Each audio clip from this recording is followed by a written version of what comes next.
दोस्तों, आज की कहानी है नंदन रानी। अपने भैया से मुझे मिलने दो। दोस्तों, कहानी शुरू करने से पहले अगर आपने चैनल को सब्सक्राइब नहीं किया हो तो कर लीजिए ताकि आपके पास पहुंच सके हर नया वीडियो। जीजी, जरा इन्हें बुला दीजिए। कितने दिन हो गए मैंने इन्हें देखा नहीं। इनकी बार आवाज सुनती हूँ तो मन बेचैन होने लगता है। नियति ने जैसे ही माधव की आवाज बाहर सुनी तो अपनी ननद जूही से विनती करते हुए धीरे से कहा, भाभी आप तो जानती है ना घर में सभी इन सब बातों को कितना मानते हैं। भैया तो ठहरे मात्र भक्त, माँ की बात पत्थर की लकीर है उनके लिए। और कई माँ ने सुन लिया कि मैं आपके कहने पर भैया को बुला रही हूँ तो वो तो मेरे भी एक लक्षण बाकी नहीं लगाएगी। ननद जी अपना पल्ला झाड़कर सब्ती बनी। दरअसल नियति की बेटी मुल्लू ये नक्षत्र होते हैं और जिस पर भी भारी होते हैं वह पूरे 1.25 महीने बाद जब तक मूल शांति हवा ना हो जाए तब तक बच्चे का चेहरा नहीं देख सकता। मैं हुई थी या बच्चे के पिता पर मूल भारी थे इसलिए वो 1.25 महीने बच्चे का चेहरा नहीं देख सकते थे। लेकिन यह तो सासू माँ ने अपने बेटे माधव को अपनी बहू नियति से पूरे 40 दिन दूर रखा। घर में पूजा पाठ बहुत होता था, सब उसी नियमानुसार चलते। उसमें सासू माँ कुछ नियम अपने मन से बना लिया करती थी। वो नियति के हर काम से माधव को दूर ही रखती। जब वह गर्भवती थी तो वो माधव के साथ न भेजकर खुद ही चेकअप के लिए ले जाती थी। जब उसके लेबर पेन उठा तब भी अपना और ताई सास नियति को लेकर गई। नियति संकोच वंश कह नहीं पा रही थी पर उसका मन था कि इस समय तो माधव उसके साथ चले। उसने धीरे से अपनी इच्छा माधव से जाहिर की तो माधव ने अपनी माँ से साथ जाने को कहा। यहाँ भी सुमित्रा जी ने अपना ही पैतरा चलाया। आजकल की लड़कियों को हर समय पति चाहिए रहता है, बेशर्मी की भी हद रहती है।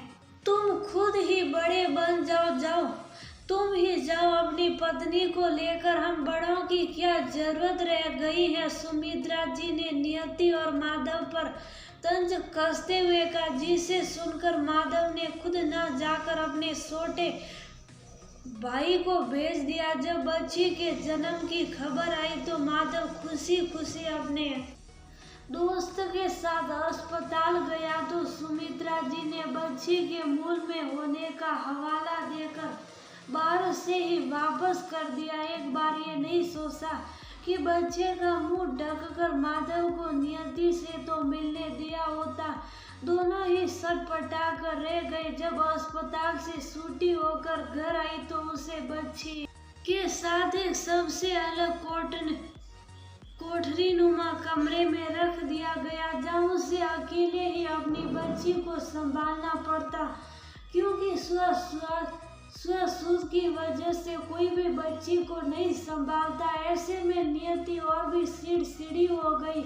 एक तो पति का सपोर्ट नहीं मिल रहा था, वह कभी माधव से अलग नहीं रही थी। एकदम से उसे माधव से मिलने नहीं दिया जा रहा, ऊपर से बच्ची रात भर रोकर परेशान करती। उसका भी दो सासू माँ उस पर मंड देती। अब तो आराम कर रही हो, कोई काम धंधा भी नहीं करना पड़ रहा उस पर, तुमसे जरा सा बच्चा नहीं संभाला जा रहा, हर समय उससे रुलाती रहती हो। ये सब सुन सुनकर नियति बिल्कुल दुखी हो जाती। मैं भी तो पहली बार माँ बनी हूँ, मुझे बच्चे संभालना नहीं आता, फिर मैं उसे गोद में लेकर बैठती हूँ तो स्टेज में बहुत दर्द होता है।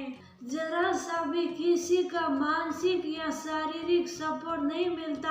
आप भी हर बात में इतना बुरी तरह डांटती झिड़कती हैं। सही कहते हैं सास कभी माँ नहीं बन सकती। अगर मेरी माँ होती तो मेरा दर्द समझती। मुझे तो ऐसा लगता है कि बच्चे को जन्म देकर ही मैंने गलती कर दी है, जिसने मुझे मेरे पति से ही दूर कर दिया है। कहते हुए नियति फपक कर रोने लगी। तुम कोई अनोखी माँ नहीं बनी, वो सबके साथ ऐसा ही होता है। ये सब नए जमाने के हौसले हैं। इन सब में पति का कोई काम नहीं रहता, जो हर समय उससे मिलने के लिए बेचैन रहती हो। तुम लोग तो साथी, पति हर समय तुम्हारे पास ही बैठा रहे। सुमित्रा जी किसी भी तरह समझने को तैयार नहीं होती। आखिरकार नियति के भी सब्र का बांध टूट गया और उसने उनके सामने कह ही दिया, माँ जी, मूल में बच्चा हुआ है। आपके अनुसार उस समय पिता अपने बच्चे का चेहरा नहीं देख सकता। मैं तो कहीं नहीं लिखा कि पति अपनी पत्नी को नहीं देख सकता, उससे मिल नहीं सकता, लेकिन आपने तो मुझे अपने पति की शक्ल देखने को तरसा दिया। पूरा 1.25 महीने से मैंने उनकी शक्ल नहीं देखी है। प्लीज एक बार उन्हें तो बुला लीजिए। माँ, आप बिल्कुल पत्थर दिल है और वैसे ही भैया है जो एक बार भी अपनी पत्नी से मिलने नहीं आई। इतना तो वो भी जानते होंगे कि बच्चे को देखना मना है, पत्नी से मिलना नहीं। वैसे भी इस समय पति के सपोर्ट की बहुत जरूरत होती है। ननद जोई दुखी होकर बोली, जब पत्नी के सामने जाएगा तो बच्चे पर भी तो उसकी साया पड़ेगी। हमें क्या, जाओ खून मिलो, बाद में कुछ उल्टा सीधा हो तो हमें मत कहना, हम उसके जिम्मेदार नहीं होंगे। लाइए भाभी, बच्ची को मुझे दीजिए। मैं बच्ची का मुंह ढक कर बैठ जाती हूँ और भैया आप भाभी से मिल लीजिए। जब से माँ बनी है वो ने आपको नहीं देखा है, उनके अंदर इसलिए इतनी बेचैनी है। कम से कम आपको देख लेगी तो इतनी परेशान नहीं होगी। और माँ, आप परेशान ना हो, मैंने बच्चे को सुआ है तो मैं जाकर अभी नहा लूंगी। कहते हुए जुई बच्ची को लेकर दूसरी तरफ चली गई और माधव अपनी पत्नी से मिलने कमरे में आकर खड़ा हो गया। उसे देखकर नियति की आंखों से झरझर आंसू बहने लगे। माधव ने दूर से ही उसे शुभ रहना का इशारा किया और हंसते हुए बोला, मुझे नहीं पता था कि तुम मेरे लिए इतनी ज्यादा परेशान थी। अरे मैं यही था, कहीं और नहीं गया था जो तुम इतनी बेचैन थी मेरे लिए। और बड़े बुजुर्गों के पूजा पाठ के कुछ नियम कायदे होते हैं, अब माँ ने कहा तो उनकी बात तो टाल नहीं सकता, माननी ही पड़ेगी, वरना तुम तो जानती ही हो क्या क्या सुनना पड़ता है। यही तो सब्र नहीं हो रहा था कि कहीं बाहर होते तो शायद मुझे सहन आ जाता, लेकिन घर में रहते हुए मुझसे मिलने नहीं आ रहे थे। ये बात मुझे बहुत परेशान कर रही थी। एक लड़की का रिश्ता सबसे पहले अपने पति से जुड़ता है और बच्चा दोनों के प्रेम की निशानी होता है। उससे जुड़े सारे दर्द भी औरत अकेले सहन करती है, लेकिन उसके पति का थोड़ा सा भी मानसिक सपोर्ट मिल जाता है तो वो ये सब्र हंसते हंसते तय कर लेती है। आज तुम्हें देख लिया, मुझे सहन आ गया, अब कोई भी परेशानी मुझे विचलित नहीं कर सकती। अब तो मुझे उस दिन का बेसब्री से इंतजार है जब मैं जापे से बाहर जाऊं और तुम्हारा साथ मिले। कहकर नियति की आंखें सलग पड़ी। इधर नियति का अपने प्रति लगाव देखकर माधव की भी आंखें गीली हो गई और सासू माँ बाहर बैठी नाक मुंह सिकोड़ती रह गई। नियति को पता था कि अभी उसे बाद में सासू माँ के बहुत सारे व्यंग्य बाण सहने पड़ेंगे, लेकिन फिर भी उसे कोई शिकायत नहीं थी। अब वो खुश